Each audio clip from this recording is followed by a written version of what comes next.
6절에서 7절 말씀을 제가 읽도록 하겠습니다. 그때 가이사 아구스도가 영을 내려 천하로 다 호적하라 하였으니 이 호적은 구레뇨가 수리아 총독이 되었을 때 처음 한 것이라. 모든 사람이 호적하러 각각 고향으로 돌아가매 요셉도 다윗의 집 족속이므로 갈릴리 나사렛 동네에서 유대를 향하여 베들레헴이라 하는 다윗의 동네로 그 약혼한 마리아와 함께 호적하러 올라가니 마리아가 이미 잉태하였더라. 거기 있을 그때에 해산할 날이 차서 첫 아들을 낳아 강보로 싸서 구유에 누웠으니 이는 여관에 있을 곳이 없음이러라. 아멘. 저는 성탄절이 되면은 마리아와 요셉이 그 얘기를 하기 전에 여러분 예수님이 어디서 탄생하셨죠? 제가 객관식으로 1번 예루살렘, 2번 베들레헴, 3번 나사렛. 일부러 틀려주신 분이 있네요. 예, 당연히 아시는 분. 3번은 나사렛인데 탄생하신 곳은 베들레헴이에요. 그러면 어떻게 그런 일이 있었는가 우리가 좀 추적해 보려고 하는데요. 저는 이 성탄절이 되면은 앞으로도 그럴 생각인데, 왜냐하면 여러분이 이걸 이제 혼동을 많이 하는 부분이고 또 자주 잊어먹고 너무나, 그리고 저도 그렇게 혼동했던 사람 중에 한 명이고, 근데 이것을 기억하는 것이 우리에게 굉장히 중요하기 때문에 제가 이걸 앞으로도 성탄절 되면 꼭 그 시간적 순서를 여러분 말씀을 드리려고 합니다. 그래서 마리아와 요셉이 베들레헴까지 오게 된 그 시간적 순서와 그 배경을 제가 간략하게 설명하도록 하겠습니다. 이것은 마치 하나님의 백성들 유대인들이 어떤 절기만 되면은 똑같은 하나님의 말씀을 읽고 똑같이 그 절기를 지켰던 그것과 똑같아요. 왜요? 기억하도록, 하나님께서 기억하도록 하기 위해서 반복해서 그렇게 하도록 했거든요. 그래서 제가 예수님의 이 탄생을 사복음서 연구를 통해서 지금까지 제가 쭉 목회하면서 성경을 보아오면서 연구한 것을 시간적 배열하고 그 다음에 이것을 풀어서 설명을 하도록 하겠습니다. 요셉과 약혼한 이 마리아에게 이 엘리사벳의 침례 요한을 잉태한 지가 6개월이 되었을 때 이야기예요. 그러니까 예수님이 마리아에 의하여 성령이 잉태되기 6개월 전에 누가 잉태되었다고요? 침례 요한. 침례 요한이 사가랴와 엘리사벳에 의해서 잉태한 지 6개월이 되었을 때 일어난 일입니다. 자, 이 요셉과 약혼한 마리아에게 천사장 가브리엘이 나타납니다. 이 가브리엘은 마리아가 성령으로 잉태하여 아들을 낳을 것인데 그 이름을 예수라 하라. 이렇게 말씀을 전합니다. 그래서 마리아는 요셉과 약혼한 사이였어요. 그렇기 때문에 이 말씀을 듣고 두려워하지 않을 수가 없었습니다. 당시의 약혼은 같이 잠만 가지 않았을 뿐이지 결혼과 같은 아주 강력한 그러한 관계였거든요. 그래서 약혼에서 파혼을 하잖아요. 그럼 과부라고 했어요. 그 정도로 아주 강력한 의미의 약혼입니다. 당시의 약혼은. 그래서 결혼도 하지 않은 여자가 임신한 것이 알려지면은 그 동네 사람이 어떻게 알겠어요? 간음한 것으로 알죠. 어디서 간통한 것으로 알 거 아니에요. 그래서 율법에 따라, 성경의 율법에 따라 죽일 수도 있었기 때문이죠. 그러니까 마리아는 그냥 깜짝 놀란 거죠. 하지만 하나님께서 이것은 마리아에게 은혜를 입히신 것이고, 이것은 또한 선지자들을 통해 약속하신 그 메시아가 탄생하는 것이라고 말씀을 전하는 이 가브리엘 천사의 그 메시지를 믿고 순종했습니다. 그리고 그녀가 받은 이 하나님의 말씀을 자기와 약혼한 이 요셉에게 가서 전해요. 그리고 즉시로, 지체하지 않고 즉시로 성경에 보면은 유대 땅 시골에 있는 엘리사벳을 만나러 갔습니다. 왜냐하면은 천사장 가브리엘이 말하기를 엘리사벳도 6개월 전에 하나님이 주신 기적으로 아들을 잉태하였다, 이 말을 했거든요. 그러니까 그 기적을 보러 가는 거예요, 지금 마리아도. 그렇게 마리아가 떠난 후에 약혼한 남편 요셉은 어땠을까요? 여러분이 한번 심정을 생각해 보세요. 얼마나 이 오랜 시간을 또 몇 날을 아마 밥도 못 먹고 고민하다가 마리아에게 피해가 가지 않도록 하기 위해서 조용히 파혼을 하기로 결심을 합니다.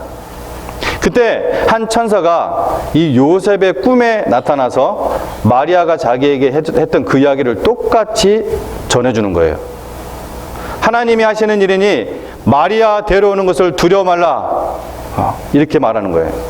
그래서 요셉은 깨어 일어나서 주의 천사의 분부대로 행해서 엘리사벳이 사는 동네까지 찾아가서 그의 아내 마리아를 데려왔습니다. 그리고 아기 예수가 태어나기까지 동침하지 않았다고 성경은 기록을 하고 있습니다. 이때 마침 데려오자마자 일어난 일인데, 이때 마침 얼마 전부터 로마 황제가 식민지 국민들로부터 세금을 빠짐없이 걷기 위해서 각 사람들은 자기 고향에 가서 호적을 올리도록 명령을 내린 상태였어요. 이에 나사렛에 살고 있던 요셉은 자기의 약혼한 마리아를 데리고서 호적 신고를 하기 위해서 자기 고향 베들레헴으로 내려갑니다. 사실 마리아는 내려갈 필요가 없었어요. 그런데 이 불필요한 루머와 또 스캔들로부터 마리아와 뿐만 아니라 자신을 보호할 수 있는 그런 길이었죠. 거기를 떠나는 것이. 당시 유대 여인의 그 겉옷이 남자도 마찬가지였지만 이 펑퍼짐한 옷이었잖아요. 그것을 우리가 감안하더라도 만삭이 될 때까지, 10달이 될 때까지 아이를 잉태한 것을 감출 수는 없는 거죠. 그러면 어떻게 되겠어요? 만약에 잉태된 것을 사람들이 눈치채기 시작하면은, 사탄이 거짓되고 악한 루머를 퍼뜨리는 것은 아주 쉬운 일이에요. 남리하게 부풀려서 쑥덕거리게 좋아하는 인간의 그 죄성을 이용하면 됩니다. 자기야 그거 알아? 마리아가 임신을 했대. 아니 결혼도 안 했는데 무슨 말? 글쎄 말이야, 더 기가 막힌 것은 아빠가 누군지도 모른대. 어이구 마리아 그렇게 전혀 안 봤는데 얌전한 고양이가 부뚜막에 먼저 올라간다지만 뭐 얼마든지 예상할 수 있는 일이에요. 100%입니다. 제가 볼 때는 그거는 100%. 사탄이 성경에는 뭐라고 예언이 됐어요? 성경에는 예수님께서 메시아가 아브라함의 후손, 그것도 다윗의 후손으로 올 것이라 예언을 해놓은 상태예요. 성경에. 그렇죠? 근데 이 사탄이 이름도 얼굴도 모르는 어떤 남자를 통해 낳은 사생아 예수님이 그렇게 거짓 루머를 퍼뜨릴 수 있는 아주 좋은 기회죠. 이게 놀랍지 않습니까? 한편으로는 이 마리아와 요셉을 보호하시고 또 한편으로는 인류를 구원하시는 하나님의 계획을 관철시키는 것입니다. 하나님의 역사의 주관자로서 로마 황제까지 움직이시는 거예요. 그 전부터 이게 구체적인 역사 스토리가 있습니다. 이 부분. 우리는 이런 사건을 통해서 다시 한번 하나님께서 역사의 주관자라는 사실을 우리가 깨달을 수가 있죠. 여러분, 저의 인생, 여러분의 인생의 주관자가 하나님이심을 여러분 결코 잊지 마시기 바랍니다. 그러니까 이 요셉과 마리아가 산딸이 다 되도록 나사렛에 살다가 베들레헴으로 뭐 한 10개월 다 되었을 때 베들레헴으로 내려가는 중에 갑자기 산통이 와서 허겁지겁 여관에 들러가 아기를 낳은 것이 아니라 마리아가 아직 배가 많이 부르기 전에 충분히 여행을 할 수 있는 그런 안전한 때에 어렵지 않았을 때 베들레헴으로 내려갔던 거예요. 산딸이 다 돼서 베들레헴으로 가는 중에 갑자기 산통이 와가지고 허겁지겁 아이를 낳게 된 이미지는 전혀 비성경적인 이미지라는 것입니다. 성경에 그런 말은 없어요. 영국에 있을지 몰라도. 그리고 외경에 있습니다. 신약 외경에. 성경이 아니라. 오늘 본문 6절 말씀을 읽어보도록 하겠습니다. 본문 6절에 이런 말씀이 있어요. 거기 있을 그때에 while they were there. 거기 있을 그때, 즉 요셉과 마리아는 이 베들레헴에 이미 도착해서 거기 있었어요. 거기 있을 그때에 거기 거주하고 있었어요. reside 하고 있었어요. 거기 있을 그때에 해산할 날이 찬 거예요. 갑자기 막 허겁지겁 한 것이 아니라. 7절의 말씀을 읽을 때도 우리가 일반적으로 가지고 있는 선입견이 있는데 우리가 잠깐 점검하고 넘어가도록 하겠습니다. 7절 말씀에 보면은 여관에 있을 곳이 없어서라는 구절이 있어요. 여관에 있을 곳이 없어서. 근데 이 구절을 무심코 읽으면은 마리아와 예수가 급하게 마구간이라도 있을 곳이 없으니까 급하게 마구간이라도 가가지고 아이를 낳았다는 그런 이미지를 떠올리게 돼요. 실제로 그런 연극이 많아요. 그런데 그것은 틀렸습니다. 여기서 우리가 잘 살펴봐야 할 것은 누가 여관에 있을 곳이 없었느냐 이거예요. 주어를 찾아야 돼요. 누가 이 여관에 있을 곳이 없었는가? 마리아인가? 마리아와 요셉인가? 아니면 아기 예수인가? 한국어 성경으로 이 7절의 주어를 찾아가면은 누가 여관에 있을 곳이 없었는지 확인이 잘 안 됩니다. 이건 한국말의 특성 때문에 그래요. 주어가 없기 때문에. 주어 없이 말을 하기 때문에. 이 7절의 주어는 구체적으로 나와 있잖아요. 그런데 아쉽게도요, 참으로 아쉽게도 많은 영어 성경이 이 부분을 영어 성경도 거의 다 틀리게 번역을 했어요. 틀리게. 영어 성경을 보면은 그들이, 주어가 그들이 여관에 있을 곳이 없었다고 번역을 해 놓았습니다. 즉 여관에 마리아와 요셉이 있을 곳이 없었다는 것으로 착각되도록 번역이 되어 있다는 거예요. 영어가. 그럼 우리 성경은 뭘 봐야 돼요? 원어를 봐야겠죠, 원어. 성경 원어의 헬라어를 보면은 성경 원어를 읽으면은 absolutely wrong. 완전히 틀린 번역이에요. 결론만 이야기한다면 이 7절은 아기 예수께서 누울 곳이 없었다는 거예요. 아기 예수님을, 수동으로 하면 아기 예수님을 누일 곳이 없었다는 얘기예요. 자, 7절은 그래서 이 마리아와 요셉이 나사렛에서 베들레헴의 이 여관에 막 도착했는데 숙박할 곳이 없었던 것을 말하는 것이 아닙니다. 이미 거기에 있었어요. While they were there. 아기 예수께서 태어나시는데 이 아기 예수께서 있을 곳이 없어서 짐승의 먹이를 주는 그 구유, 여물통에 누였다는 얘기예요. 그 차이점을 여러분이 잘 기억하시기 바랍니다. 아기 예수를 누일 곳이 없다는 얘기예요. 없었다는 얘기예요. 어디에 구유 같은 데 누워야 되는데 뭐 예를 들어 요람이나 이런 데 그게 없었다는 거예요. 그래서 요셉과 마리아는 이미 베들레헴 거기 그 숙박소에서 자리를 잡고 수개월 동안 숙박을 이미 하고 있었어요. 그리고 아이를 낳고도 바로 나사렛으로 돌아갔습니까? 아니죠. 아이를 낳고도 바로 나사렛으로 돌아가지 않았다고 성경이 얘기하고 있어요. 네. 그 후 한 살이 훨씬 넘어 거의 2살이 다 될 때까지 베들레헴에서 살았어요. 그러니까 우리가 성경을 사복음서를 아주 그냥 뚫어지게 봐야 돼요. 어설프게 보면 계속 여러분 연극이나 여러분 하는 어떤 설교나 이런 걸 통해 들으면 여러분 잘못된 지식을 받기가 굉장히 쉬워요. 흔히 동방박사들이 구유에 누워 있는 이 태어나지 얼마 되지 않은 갓난아이를 이 동방박사들이 경배한 것으로 알고 있는데 이는 잘못된 상식이에요. 비성경적이라는 거예요. 이는 제 주장이 아니에요. 성경이 그렇게 나와요. 성경을 보면은 행간을 읽어보면은 분명히 나옵니다. 헤롯이 예수님의 탄생을 기준으로 해서 몇 살 아래? 2살 아래의 사나이 아이를 다 죽이라고 명령했어요. 그러면은 왜 그렇게 했겠습니까? 예수님이 그 2살 거의 아래 다 됐기 때문에 예를 들어 뭐 갓난아이란 뭐 2살 아래예요. 1살 아래로 하면 되지. 뭐 6개월 아래로 하면 되지. 2살 아래의 사나이를 다 죽이라고 명령한 이 성경의 기록으로 증명됩니다. 요셉과 마리아는 아기 예수께서 1살이 훨씬 넘었을 때 2살이 거의 다 되었을 때 즉 걸음마를 할 나이에 동방박사의 방문을 받은 거예요. 그 구에 누워서 동방박사 그때 온 게 아니에요. 그거는 언제예요? 목자였어요. 목자. 아기 예수께 경배를 드린 후 동방박사들은 천사의 지시를 받고 몰래 자기의 고국으로 돌아갔고 요셉과 마리아는 헤롯을 피해 이집트로 내려가 있다가 다시 이제 나사렛으로 올라가신 것입니다. 이게 지금 제가 시간적 순서 배경을 정확하게 여러분에게 말씀드린 거예요. 뭐 까먹으셨어도 내년에 또 말씀 들으면 됩니다. 네. 아들 하나님이신 예수님은 이렇게 인간의 역사 속에 아기로 낮고 천한 곳으로 들어오셨습니다.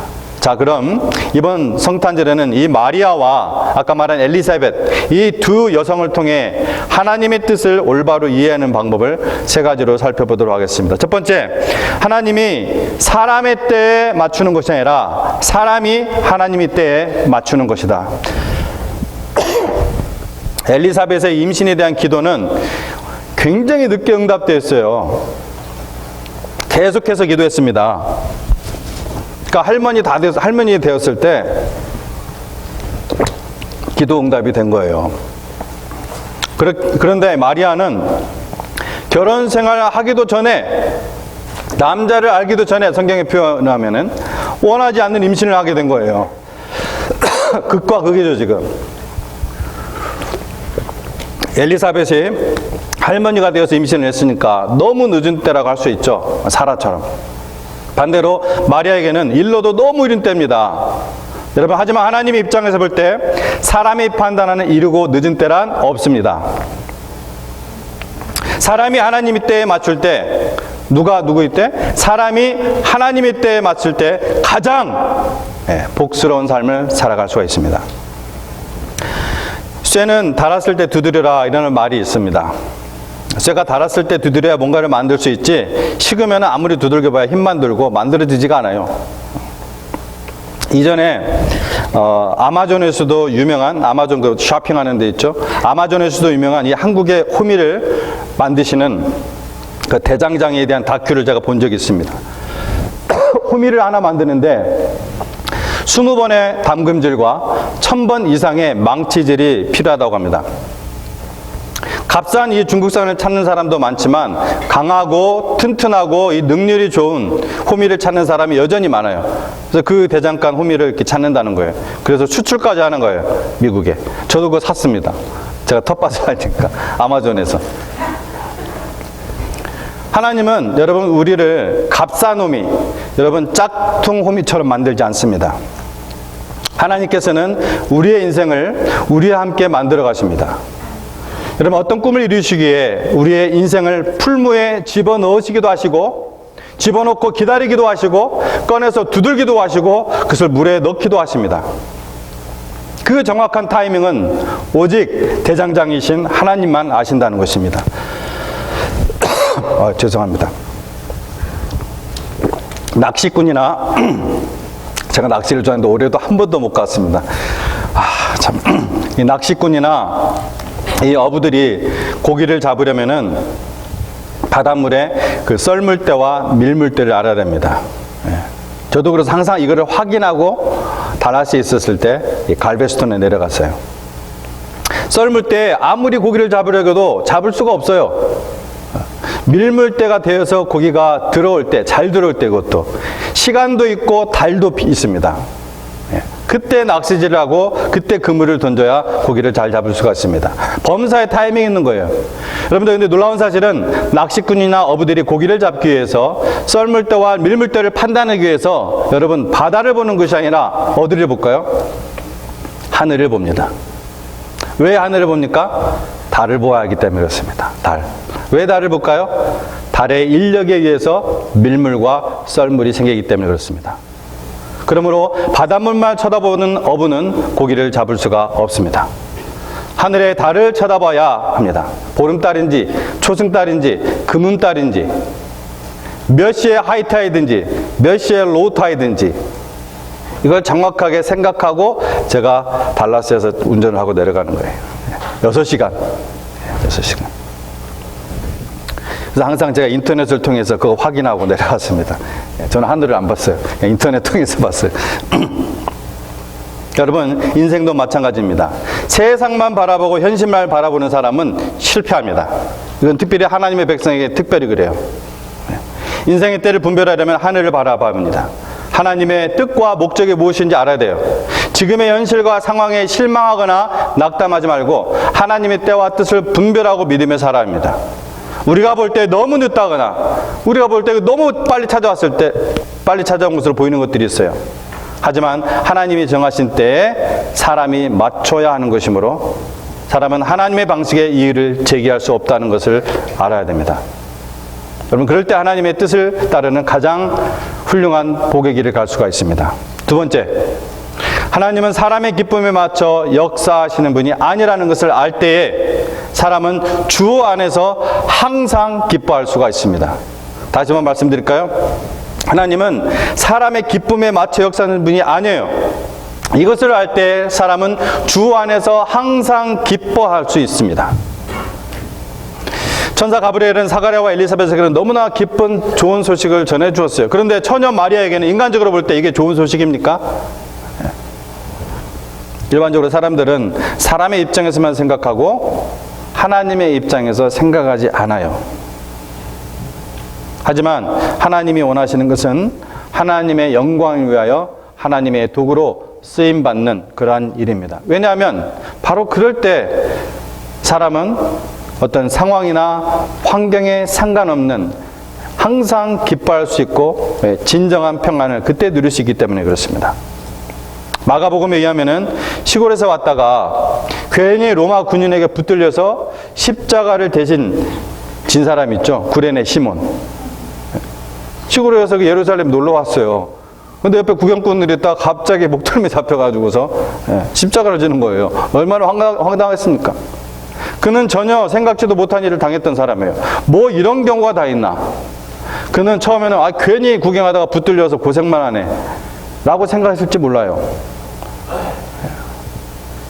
그러나 성경은 그가 예수님의 그 고난의 십자가를 대신 지고 갔다고 말씀함으로써 그 이름을 정확하게 기록함으로써 뜻밖에도 예수님의 그 인류의 그 구원의 역사에 동참하는 복을 받는 것으로 그려지고 있습니다. 하나님의 말씀 이 성경 속에 자기 이름이 기록되는 것이 뭐 어떤 영광과 비교될 수가 있겠어요. 그러므로 하나님은 사람의 기쁨과 사람의 행복에 맞춰 일하시는 분이 아니라 오히려 사람이 기쁘나 슬프나 즐거우나 괴로우나 하나님의 역사에 동참하고자 할 때 뜻밖의 놀라운 복을 받게 된다는 진리를 알아야 됩니다. 그럴 때 언제든지 상황과는 상관없이 주 안에서 항상 기뻐하는 삶을 살 수가 있는 것입니다. 여러분, 저와 여러분이 이러한 복이 늘 들어오기를, 이러한 복이 늘 깃들게 되기를 주 이름으로 축복합니다. 마지막입니다. 사람이 하나님께 어떻게 쓰임받느냐가 목적이 되어야 돼야지 어떤 인생을 즐기느냐가 목적이 되어서는 안 됩니다. 침례 요한이 출생했을 때 이 사가랴와 엘리사벳은 이웃과 친족들의 엄청난 축하를 받았어요. 한 자리에 다 모여가지고 함께 즐거워했습니다. 그런데 아기 예수께서 출생할 때는 여러분 생각에는 뭐 굉장히 막 축복의 자리, 막 그 축하의 자리 같았을 텐데 그건 한참 뒤의 얘기예요. 2살 다 됐을 때 이야기예요. 저기 동방에서 더군다나 이방, 개라고 생각하는 이방인들이 와서 축하해 줬어요. 자기 땅의 백성들은 뭐 알지도 못하고 누일 곳이 없어서 짐승이 먹는 구유에 누워 있고 기껏 찾아온 사람들이 그 당시 가장 낮고 천한 천대를 받았던 목자들이 와가지고서 구경하고 가고 예배하고 가고 그게 다예요. 그게 제 생각에 마리아와 요셉이 기대했던 아기 예수의 탄생 상황과는 전혀 다르지 않았을까 하는 생각입니다. 이럴 수가 있나? 우리 결혼 생활에 이렇게 커다란 위험을 겪게 해놓고 뭐 아무것도 안 주시네. 아기 예수, 그리스도라고 하셨는데 아니 온 인류를 구원할 그리스도가 누일 곳도 없네. 굉장히 당황했을 것 같아요. 앞에서 말씀드렸던 예물을 들고 경배하러 온 동방박사 일행이 방문한 것은 예수님이 2살이 다 됐을 때예요. 그러나 이렇게 그들이 당황하고 힘들었을지는 몰라도 하나님께 그들의 믿음을 두고 인내로 기다렸다는 것은 그 뒤에 이어지는 이야기를 우리가 알고 판단할 수가 있습니다. 그 경건하고 가난했던 이 부부는 결국 하나님께 놀랍게 쓰임받는 그러한 영광을 받았습니다. 보통 사람들이 즐길 것을 누리지 못했지만 그들은 하나님의 구속의 역사에 놀랍게 쓰임받았다는 것입니다. 우리는 역사 속에 놀라운 그러한 이야기를 보면서 이 이야기가 하나님의 자녀요 동시에 그리스도의 군사인 누구에게도 나에게도 여러분에게도 하나님께서 하시는 일임을 알아야 된다는 것입니다. 예수님께서는 누구든지 나를 따르는 자는 자기 십자가를 지고 나를 따를 것이라. 나를 따라야 된다는 거예요. 뭘 지고? 자기 십자가를 지고. 그리고 오늘날 그리스도인 한 사람 한 사람에게, 여러분이 그리스도인이라면 그리스도인 한 사람 한 사람에게 다양한 십자가를 지게 하셨습니다. 그것은 내 육신이 결코 즐길 수 있는 것들이 아니에요. 예수님 어느 날 당신의 인생의 문 앞에 오셔서 이렇게 부탁하신 것입니다. 내가 다른 것을 다 두드려 보아도 문을 열지 않더라. 너는 문을 열고 이 일을 맡아줄 수 있겠니? 너에게 아픔이고 고난이겠지만 웃는 게 다 기쁨이 아니고 우는 게 다 슬픔이 아니란다.